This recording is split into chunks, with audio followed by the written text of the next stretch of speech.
season 2, episode 4, The Red Dragon and the Gold. IMDb. I am so pissed off because, like, you told me last week, I saw it on IMDb. Episode 4 was called The Dance with the Dragons. And unfortunately, I knew what that meant. So, and then to my surprise, the other night when I put on the episode, I'm like, what is this title? Yeah. I mean, arguably it's tomato. And I'm like, why? Why? So just screw you, IMDb. Screw you. Well, everybody was like putting it out there to Dance with the Dragons, so I think it just became like the unofficial title, but so HBO was like, okay, we're gonna put the official title on here, The Red Dragon and Gold. But isn't that actually like what the event is called in the books, or what the book itself? Like, I feel as though there is a book reference there. Yeah. And if people have, let us know. Yeah. Let us know if you read the book. Because I've always, the references to the book was always Dance of the Dragon, but right. Yeah. Right. Or Dance of a Dragon, or or some variation of that. Well, this start off tonight by talking about Daemon, because during this dance he seems to be off in his own dreamlike world, where we again see young Rhaenyra speaking all High Valyrian, and she gets her head cut off. And it's just, I did watch the behind the scenes making of this episode, and they did point out how this sequence itself, where she's sitting on the throne at Dragonstone, is supposed to parallel a scene in season 1 where he's on the throne and she's coming to meet him, which was cool. Now, did I remember that? No. No. I remember that scene. I do remember that scene. Yeah. I don't. For some reason, I didn't. I don't. There are other Daemon and Rhaenyra scenes that I remember from season 1. For some reason, that did not stick out. But I did find it very interesting that we got so much of these Targaryens speak in High Valyrian. Yeah. And I found that to be very interesting, because we get it in this, and then we get it over on Team Green in a later scene. Yeah. Shout out to the editors, because I love the transition between the dream and when Daemon's in the waking world, because like there's been a dragon and then snap, like it was just so well edited every time they did one of those transitions. Yeah, for sure. Yeah, I know. Getting just quickly back to Daemon, and whenever he had the vision of young Rhaenyra, but of course she's also in the old Rhaenyra's clothing, if I recall, and in the High Valyrian. If you go to Westeros, there's actually a whole translation as far as what she says to him. I'll just read a little bit of it. It's been said that the Targaryens are closer to gods than to men. In my eyes, you were a god, Daemon Targaryen, the prince of the city, the lord of Flea Bottom. I was innocent. You exploited me and abandoned me. You sullied my name at court. You empowered my rivals. You tried to make my ruin. And it continues to go on, but it really, when you read the translation of what she was saying to him, it does. When I think of Daemon at Harrenhal, I was thinking of constant haunting. And from the visions that he has at night, of course, he's not sleeping well. All the things that are going on there to stir the pot. Yep, exactly. So, yeah, those. I liked the thing. What I liked so much about this episode is, of course, we were all anticipating a big showdown, and what we did get at the end. But I just really liked the way they just sort of set the tension. I mean, they were just building on the prior episodes, and then really slowly building up the tension as the episode progressed, and really focusing on different segments of Team Green, Team Black, Daemon, and how all of that just sort of came to a head, obviously, at the end. Right. And I just want to make one point about Alyce, is that she is a bastard. And I always raise an eyebrow when anyone in Game of Thrones says there's a bastard, because those characters are often significant and Yeah, of purpose. And so and have their own stories. So we'll yeah, see if we explore more of Alyce moving forward, yeah, especially as she seems to be the main contributor to Daemon's haunting, as you put it. yeah, Um, yeah, yeah. Whenever she was like, with like the, picking up on the fact that they were quarreling, and of course giving, Damon the potion there to help him quote unquote sleep, but then like you said with the transitions, and he's like literally like wake, he's that edit was awesome because he like cuts to like sleep, and then he's like in the chamber, council room there with with the Blackwood, and also talking with, earlier in the episode with Tully, but really with Blackwood, and like um it just really set that scene very, very well. And then of course, later whenever he's like, has the vision at night, and sees a person walking, and he starts to follow it, and it looks like it's supposed to be Aemon, but then whenever the person turns around, it's in fact Daemon, and goes to your point about Alyce Rivers, and whenever she says you're going to die here, and so a little bit of foreshadowing there. yeah. She Yeah, said that in the last week's episode, right? yeah, yeah. But yeah, there's a lot of small councils in this episode, because we Mm. see Damon's attempt at a small council, and he ends up with just a small ally who doesn't even understand what's going on, and in a castle that is just nothing. But it's the prized possession. So the writers did a nice job of really making it clear how everyone's circling Harrenhal as if it's this crown jewel, Hmm. which it is to an extent, but like Daemon is there and he doesn't really have an army. He doesn't really have, like, there's hardly anyone in this castle, and it's basically in ruins. So Yeah. it's very the irony is not lost on me. No, not. While he has that small council meeting, we also see Team Black's council meeting with Rhaenyra, who's apparently it takes her longer to get back from King's Landing than Yeah. to King's Landing. She was gone for a good portion of this episode. No Yeah. one knew where she went. Rhaenys knew where she went. And the one thing I want to say about the Rhaenyra's small council is it's all men, Hmm. arguably. Hmm. And like the moment when they're all arguing, and then Rhaenys is just standing there and tries to give reason, and then she gets quote unquote shut down, basically, only for Corlys to come in and put the members in their place, and then Rhaenys can speak. Like, I found that to be a very smart move, to just point out that she's the queen that never was. Hmm. And yes, she's a Targaryen, she has a dragon, they call her princess, but at the end of the day, she's not Rhaenyra, Right. and therefore they can dismiss her so easily, and yet it takes her husband, the Sea Master, to come in to actually say, no, you will listen to my wife. Yep. Yep. You will. This is stupid.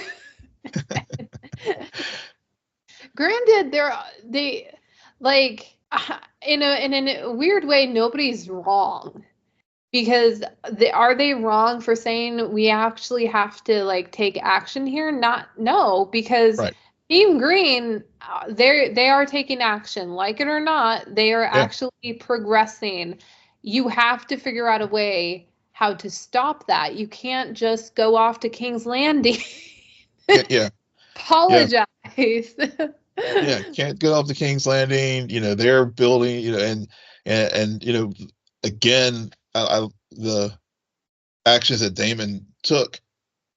are coming to pass, because Rhaenyra was like, look, by you killing Jaehaerys, you're going to turn these houses against me. And and then when we're in these chamber discussions, they talk about how quickly some of the other bannermen's flags turned because of his actions. So yeah, so you're right, and so they are just sort of sitting there, and it does again point out the sexism in this world of Westeros, when, like you said, Corlys comes in and basically, like, listen to the de facto hand here of Rhaenys and all. But yeah, I thought that was, and even and then I guess, and then there's Jace and Baela, but they're both young, so they're not going to listen to them either. So it was all these guys providing good counsel, but doing so in a mansplaining, condescending kind of way, which undercuts the overall effort, as Sir Kristen and the Greens. Say what you will about Cole. I mean, he shows himself this episode to be actually a pretty decent tactician. Right. Yeah. I'm curious to know how the council or Black Council feels about Jace, because he technically is a bastard. Yeah. And, so they call him Prince, but they also call Rhaenys Princess. So like, you can have the title all you want, but if you have no power, it means nothing. Exactly. Granted, he has a dragon, so yeah. There is that. And they do have dragons, and unfortunately they have the smaller dragons, and Rhaenys is the one who, when Rhaenyra finally shows up and gets filled in on what's happening, it's pretty much, no, we have to send in Dragon Stone or Brick's End, and that is when Jace wants to go. He gets shot down. Rhaenyra wants to go. It's like, no. and then it's just Rhaenys, and she kind of has made peace with that decision, and doesn't even wait to hear go. She just says, no, I'm going. Yep. I'm going. Yep. I'm probably gonna die, but I'm going. Yep. And so that's really what's going on with Team Black. It's just, and we're gonna get into the big event, but it's just, this episode was hard for me because I knew what was gonna happen, but it also, I'm finding to be kind of disheartened this season, where I'm just like, I'm on Team Black. I'm pretty sure Team Black is losing. like we're just not. I mean, we don't have Vhagar. We don't have Vhagar, and the people were on our side. The people are not on our side. The people are mixed. Like, it's just nothing. It feels just sad to go into these fights, because you want to see a fight, but then you're just like, but they got Vhagar. Yeah, they have her. Yeah, they have Mean Granny, and we don't.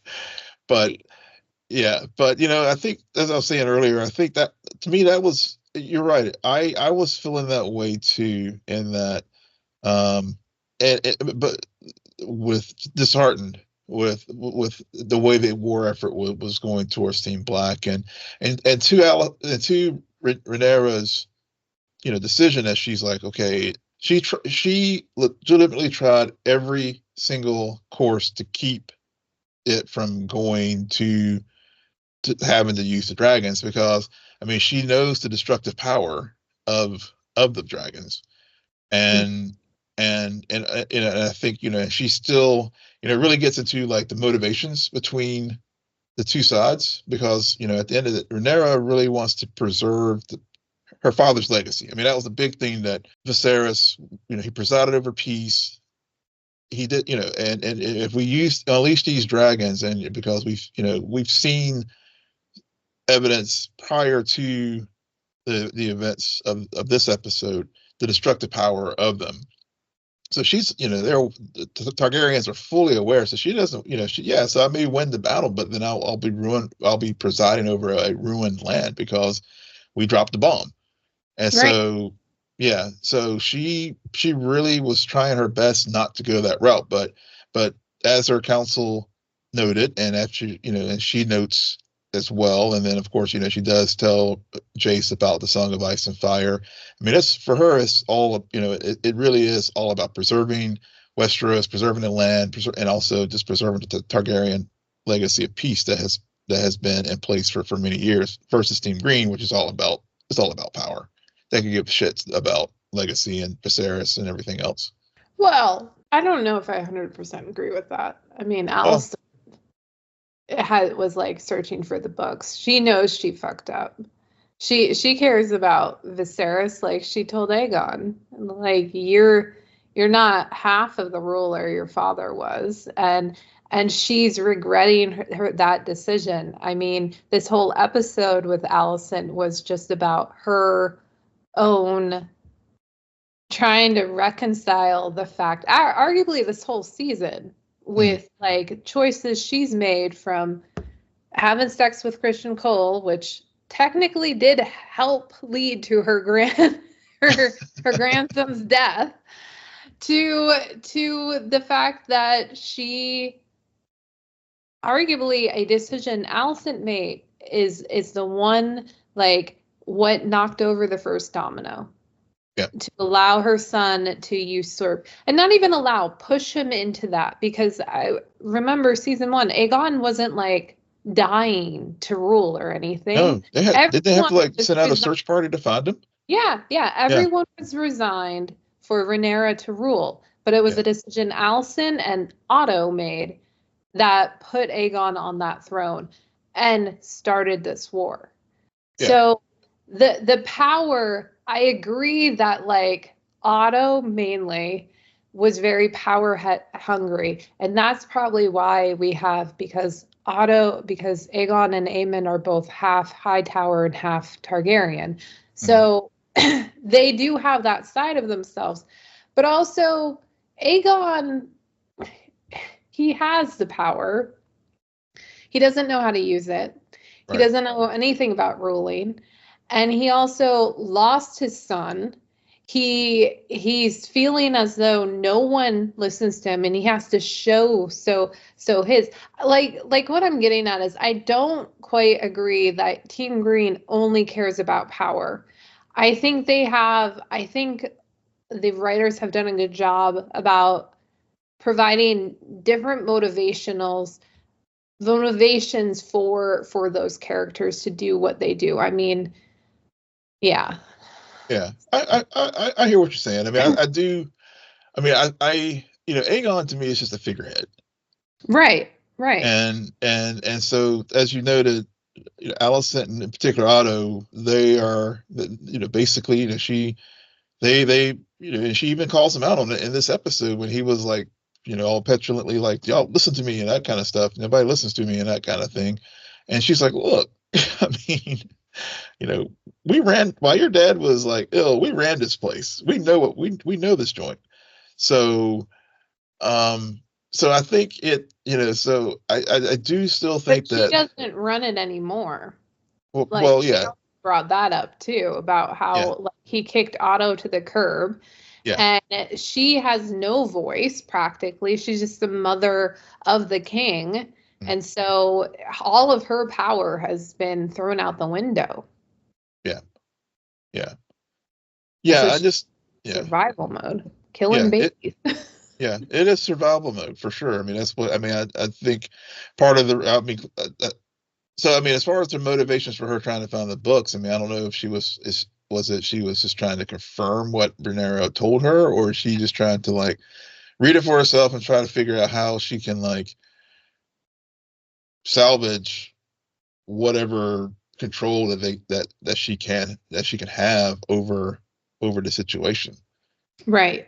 A little of both, like all of it. I mean, she has lived in that castle for so long. She was raised by Otto. She got married at a very young age to Viserys.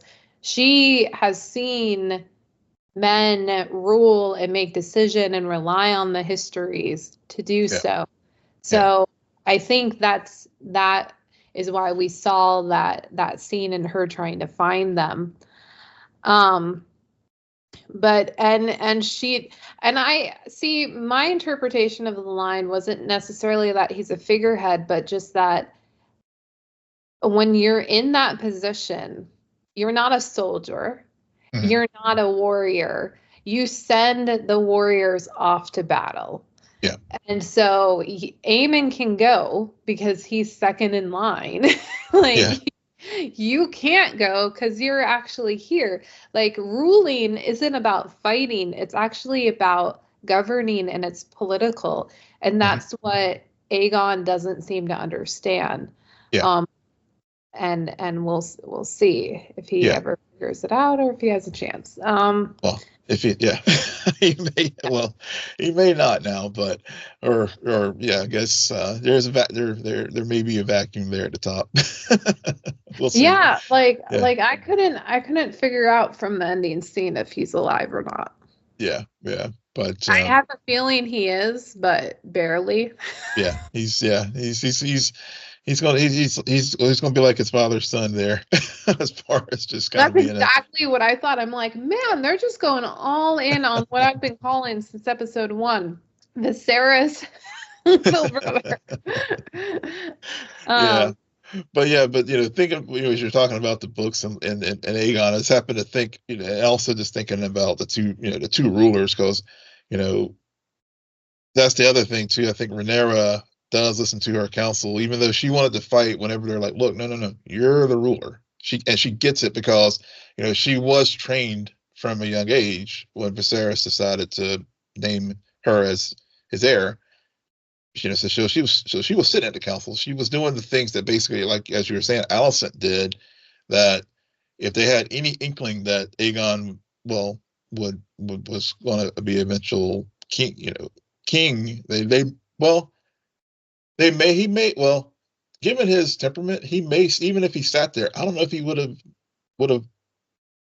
gotten it, especially with the way Aemond like called him out on the High Valyrian. I mean, because he just doesn't have that intellectual curiosity or temperament that, to learn these kind of things. So, even if the situation had broken a different way, I think Aegon would still be, feckless king just Yeah, because of his temperament.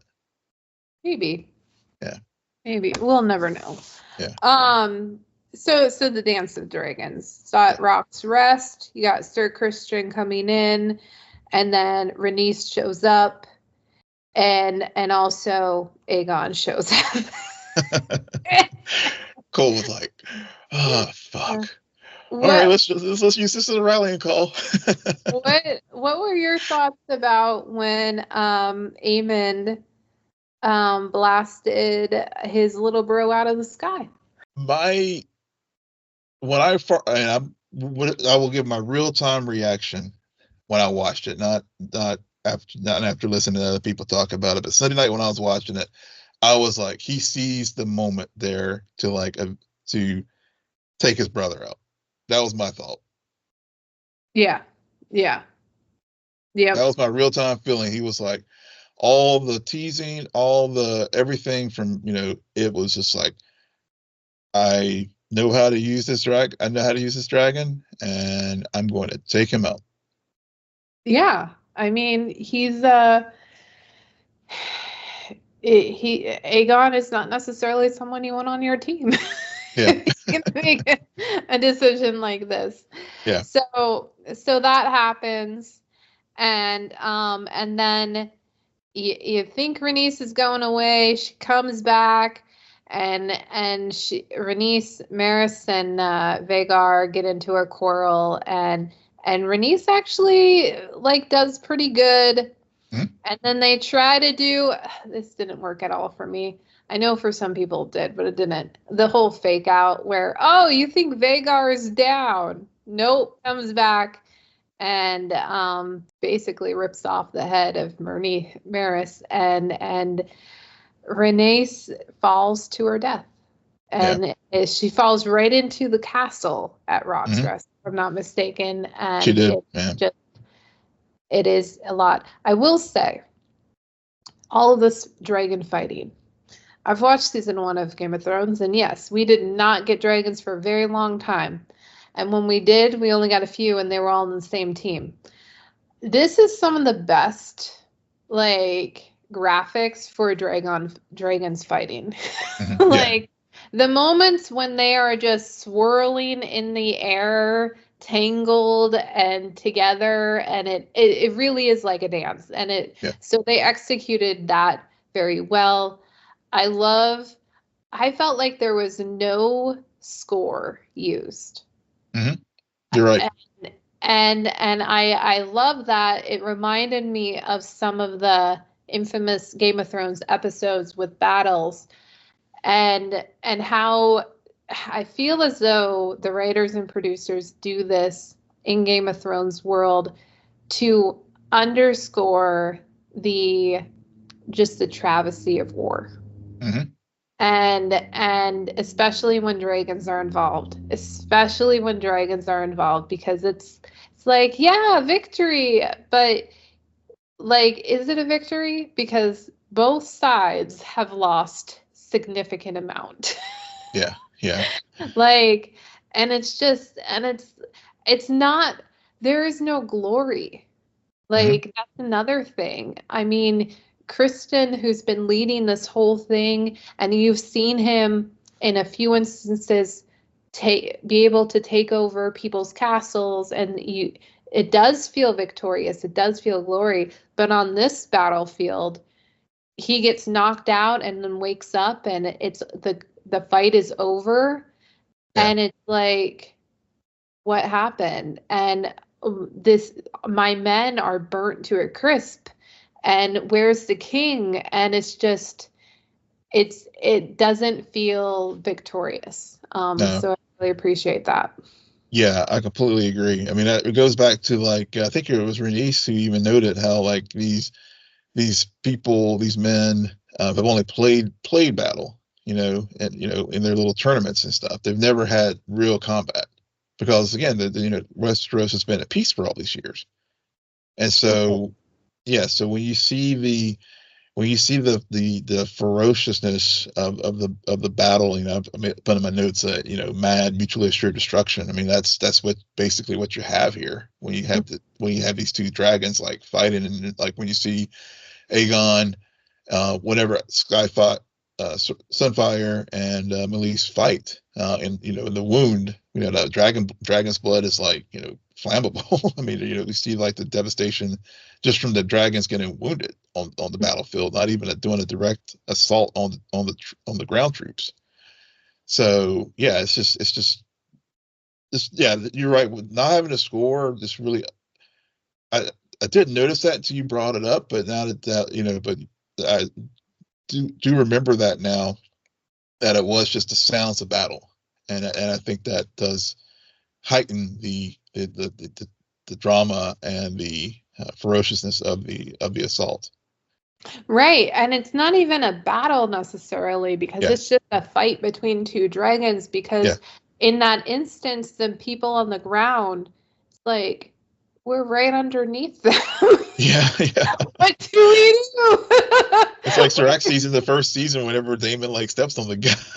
Yeah, it's like their fight wasn't allowed to actually Cole's men didn't seize the castle and run forward until the dragons were gone. Like, everyone was just watching them. Yeah. And then at the end, Kristen wakes up and he goes into the woods to find Aegon. And he finds Aegon, but first he encounters Aemond, who found Aegon first. And you see, I feel like he put the sword back in. So I agree. Like, a part of me is like, okay, I like the uncertainty here right now. I know some people know what ends up happening, some people don't. But I can appreciate how the ambiguity right now with Aegon and Aemond, because it's like, he did fall to his death. He like fell from the sky, just like Rhaenys.